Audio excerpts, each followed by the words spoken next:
Thank you for being here tonight.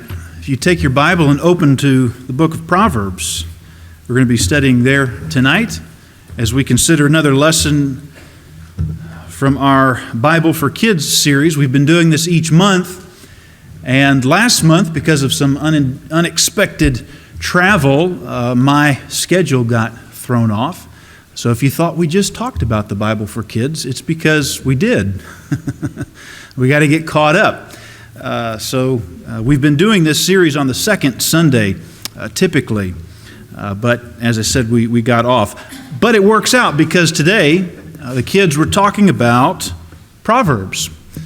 So hopefully this will be fresh in their mind, a good reinforcement for some of the things they've been studying about. The memory verse that our kids have from Proverbs is found in Proverbs chapter 3 in verse 5. It says, "Trust in the Lord with all your heart.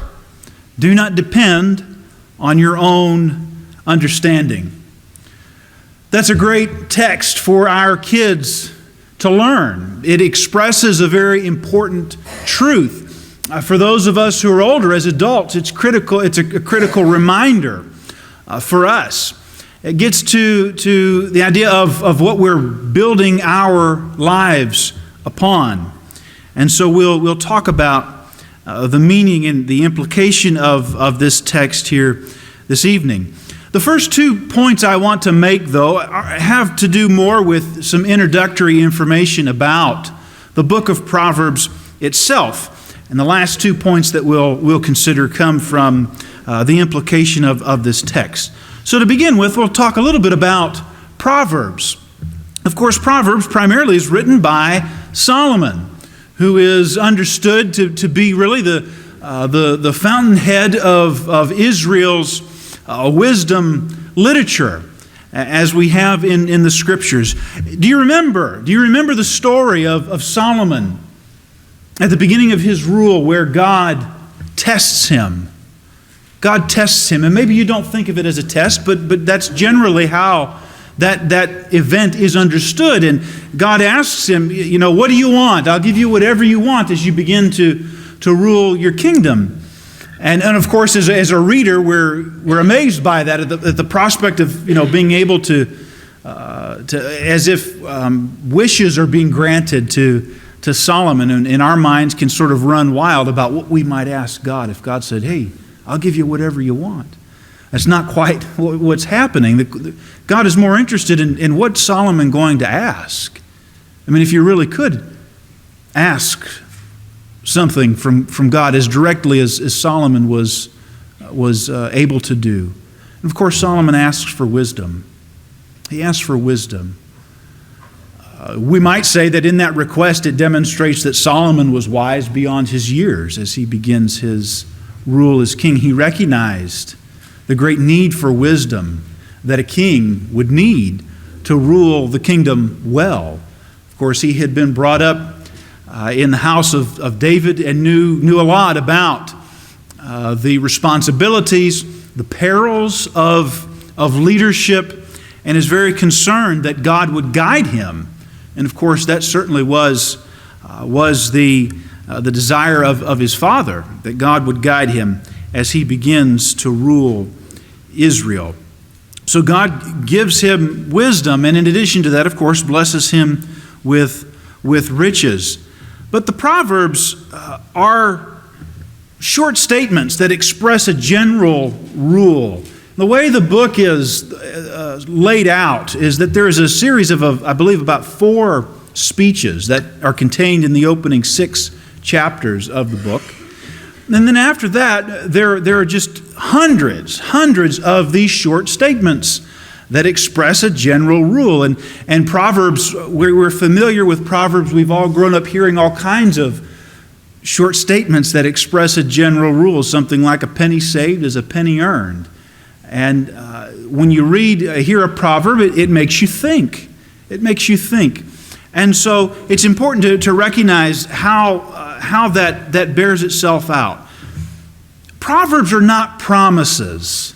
And I think that's an important distinction to make as we think about what this book, the information that this book gives us. They're not promises but possibilities.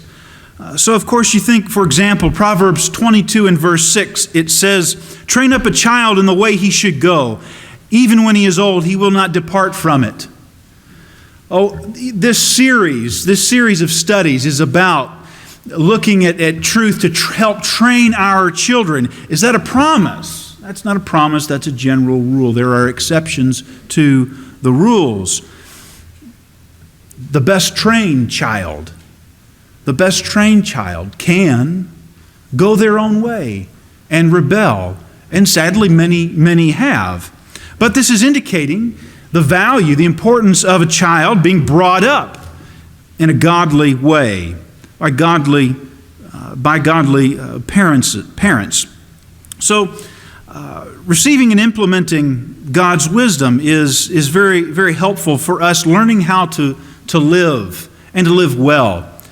The word wisdom, without going into some lengthy definition of what that Hebrew word means, I'll illustrate it with this. In Exodus chapter 31, in the first 3 verses, the craftsmen of Israel are described as having a skill. And there's the word skill there is the same word from which we get the word wisdom. You think about a craftsperson who has skill in some area where they're able to make something of value, to make something that's beautiful. We're often impressed by someone who has a skill for painting or for carving, for example. But what about someone who knows how to live well? Someone who knows how to make decisions that have very good long-term consequences. Well, that ought to be impressive to us. Well, in the book of Proverbs, it's trying to give us information that will help us live well. Which brings us to the second point, as it has to do with the goal of Proverbs. If you look in Proverbs chapter 1, in verses 2 to 6, the purpose, the goal of the book is explained. It says, "To know wisdom and instruction, to understand words of insight, to receive instruction in wise dealing, in righteousness, justice, and equity, to give prudence to the simple, knowledge and discretion to the youth. Let the wise hear and increase in learning, and the one who understands obtain guidance, to understand a proverb and a saying, the words of the wise and their riddles." So what does Solomon say he wants to do? Well, he wants to give insight to how the world works. Give insight into how the world works. If anyone knew how the world works, it would have been a king. Do you know how the world works? Sometimes we're surprised at how the world works. Sometimes we're taken off guard at how the world works. Sometimes we're taken advantage of because we didn't know how the world works. Solomon says, I want to give insight into that. He says he wants to give instruction, again, for living well. And he wants to educate the unlearned and the young. He wants to educate the unlearned and the young. Well, sometimes the young certainly are unlearned, but sometimes the old are unlearned as well.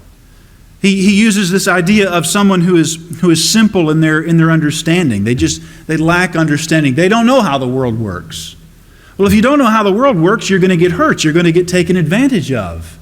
It's going to bring hardships to your life. And what Solomon recognizes is that, well, you don't have to live like that.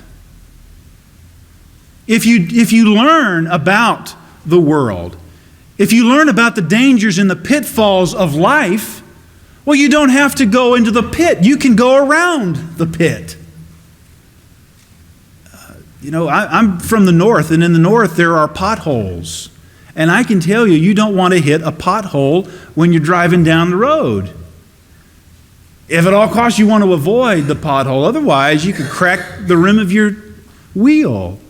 You have a big problem with your car. You see people stranded on the side of the road. What happened? Well, they hit a pothole. Solomon's saying, yeah, there are dangers in the world, but you don't have to get hurt to learn about them. What if you could learn about them and avoid them? And avoiding them, have a better life.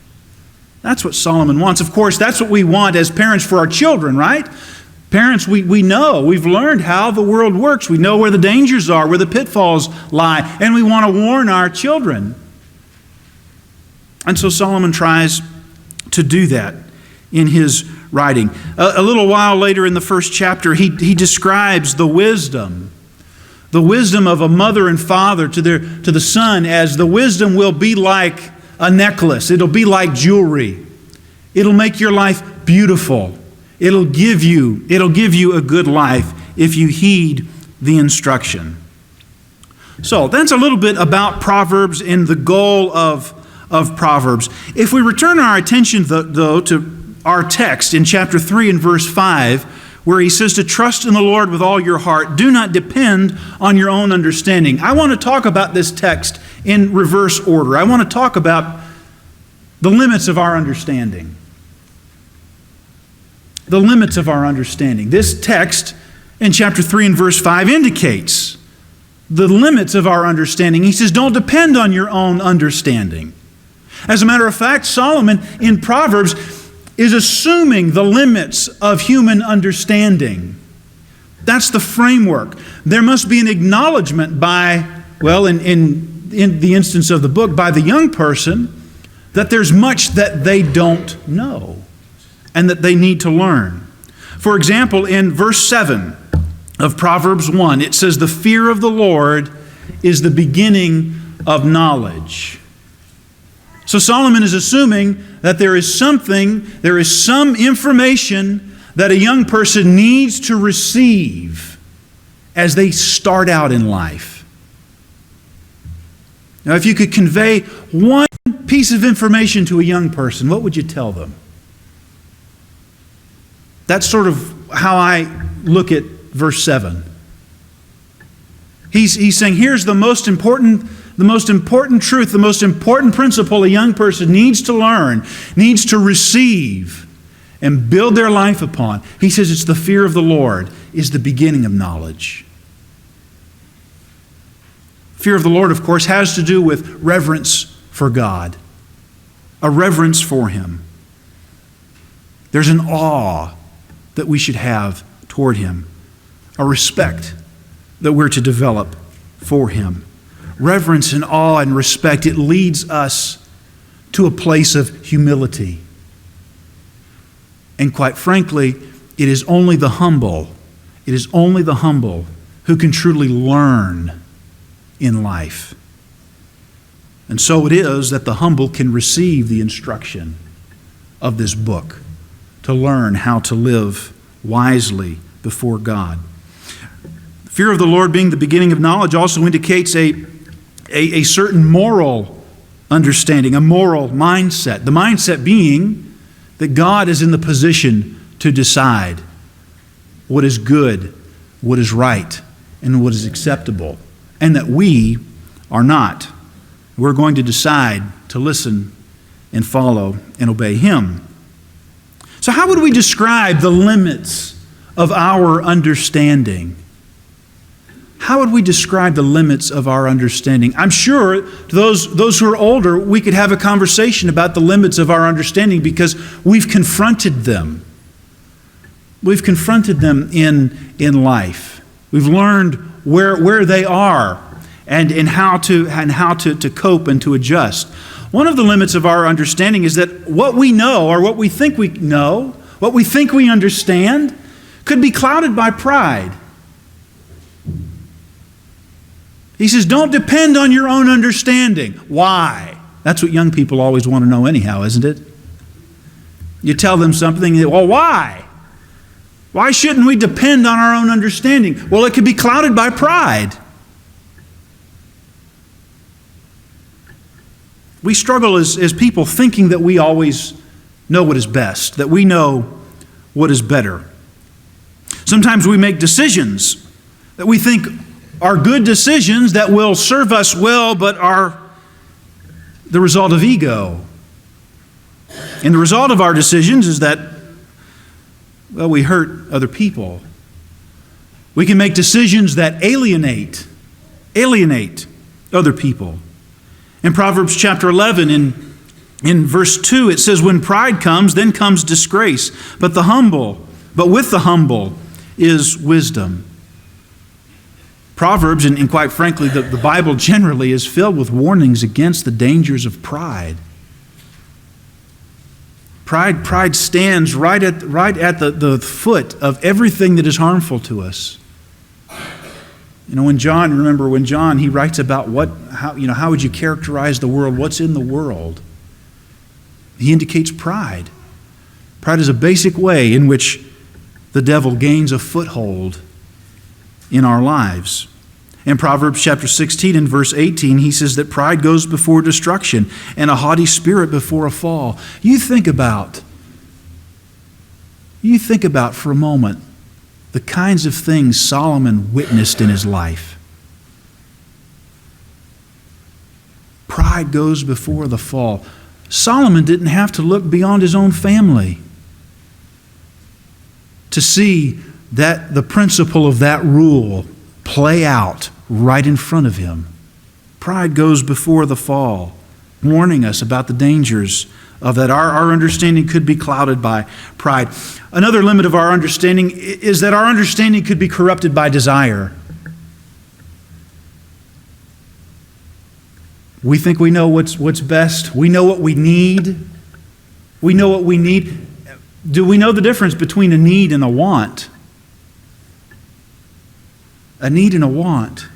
We think of desire as what we desire is what we need.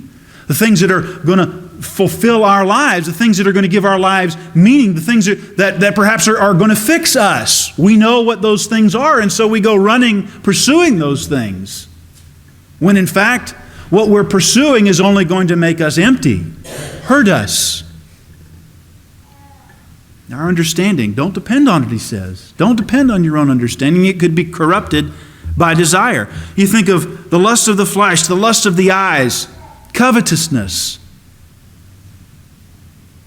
You think about pursuing things that just don't satisfy, that take us further and further away from God, further and further away from a good and fulfilling life.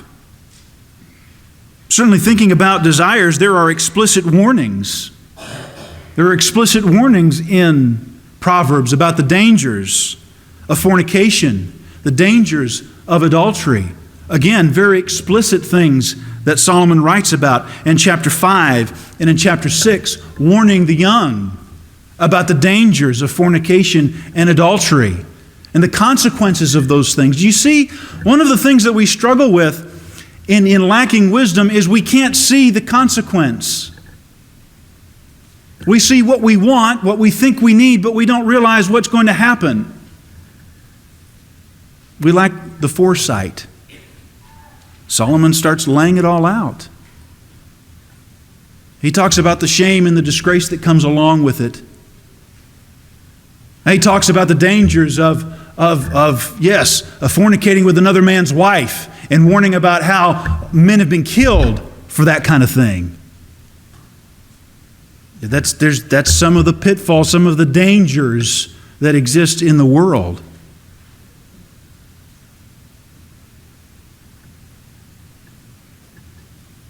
Wisdom. The wisdom literature warns us against the dangers of riches and greed. Riches and greed. Corrupt desire. So, heed the warning. Don't lean. Don't depend on your own understanding.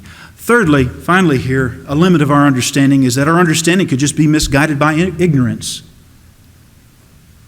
Misguided by ignorance. Come to find out, we didn't know. We didn't know. Didn't know how the world worked.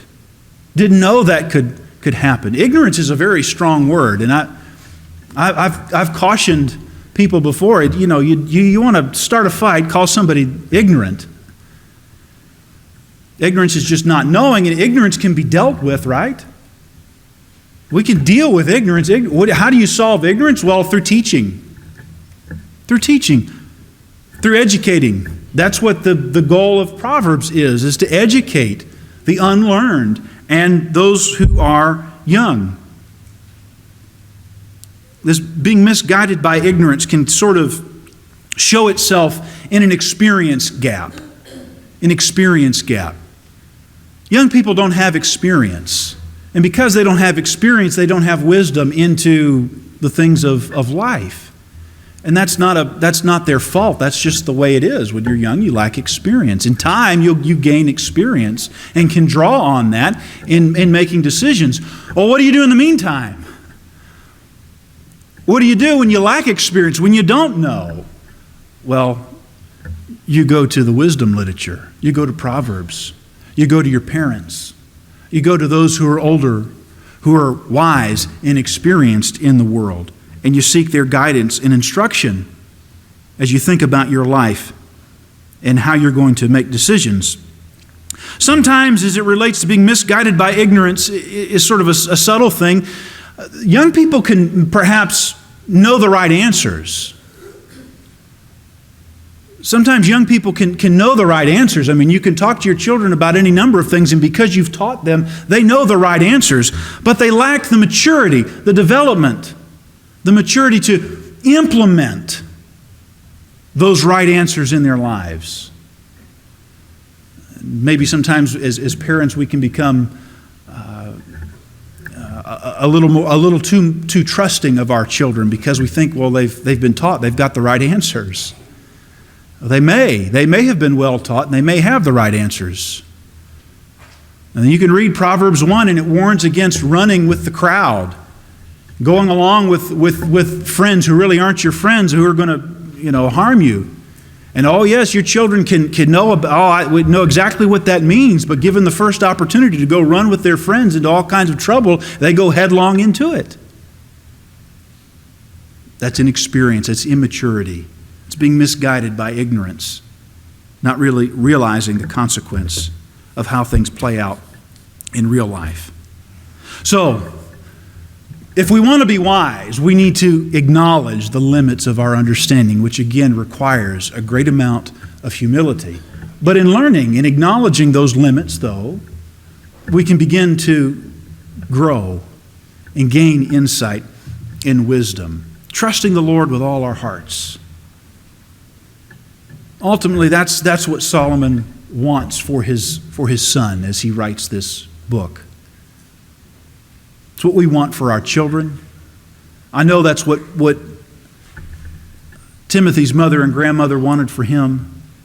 That's why they taught him the Scriptures. That's, remember, the basis for this entire study. From childhood, he had learned the Scriptures. Why? So that he might trust the Lord with all of his heart. And that's what we want for our children, and that's why this text is so important for them in their upbringing. Well, why? Why should we trust the Lord with all of our hearts? Because He's our Creator. He's our Creator.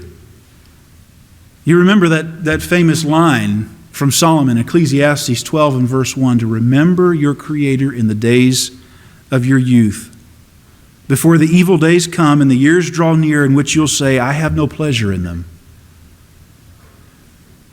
Young people, you don't want to live a life of regret. And that's what Solomon is trying to help you avoid. How do you avoid a life of regret? By remembering you have a Creator and trusting in Him and doing that now, building your life on Him. So when you're older, you can look back on the life that you've had without regret. That you trusted Him, you did the best you could. And so as you think about your future, well, it's bright, it's hopeful. He's our Creator. He loves us. He loves us. It is significant to me that this book is written from the standpoint of a father to a son. That's significant. That says something about the love that this writer has. Not just for his son, but for young people. Trying to encourage them to listen, pleading, trying to persuade them, to draw them in, even as we talked about this morning, about the way Christ draws us in. He doesn't want to see his son make a wreck of his life. Well, God doesn't want any of us to make a wreck of our lives. Not even those of us who are in middle age or those who are older. He loves us. And that's why He's given us His Word to guide us. That's why we have a book like this. That's why there was wisdom literature, so that we could learn how to have a good life, a fulfilling life lived in faith of our Creator. Ultimately, He knows what is best. He knows what is best. At the end of Proverbs, in chapter 30, there's a man whose name is Agur. And there's a lot of speculation over who this man was, or if he was a real man at all. I don't know. The point really isn't about his identity. The point is about who he represents at the conclusion of this book. Who he represents is someone who would read Proverbs. Here's his words. The man declares, "I am weary, O God. I am weary, O God, and worn out. Surely I am too stupid to be a man. I have not the understanding of a man. I have not learned wisdom, nor have I knowledge of the Holy One, who has ascended to heaven and come down, who has gathered the wind in his fist, who has wrapped up the waters in a garment, who has established all the ends of the earth. What is his name? And what is his son's name? Surely you know."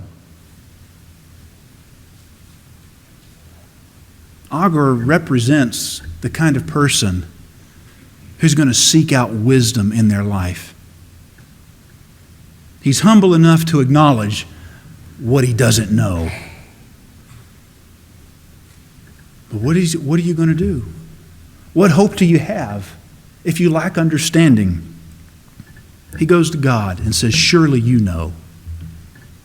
You know how I am to be a man. You know how I am to live a life that is pleasing to you and fulfilling to me." And so he seeks out the wisdom of the book. Trust in the Lord with all your heart and do not depend on your own understanding.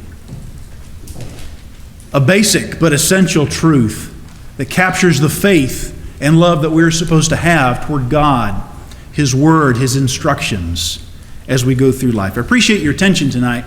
I hope the lesson has been encouraging to you and helpful to our young people as they begin to live their life in hopes that they'll serve the Lord. If you're here tonight and you have need to make your life right with God, you have an opportunity to do that.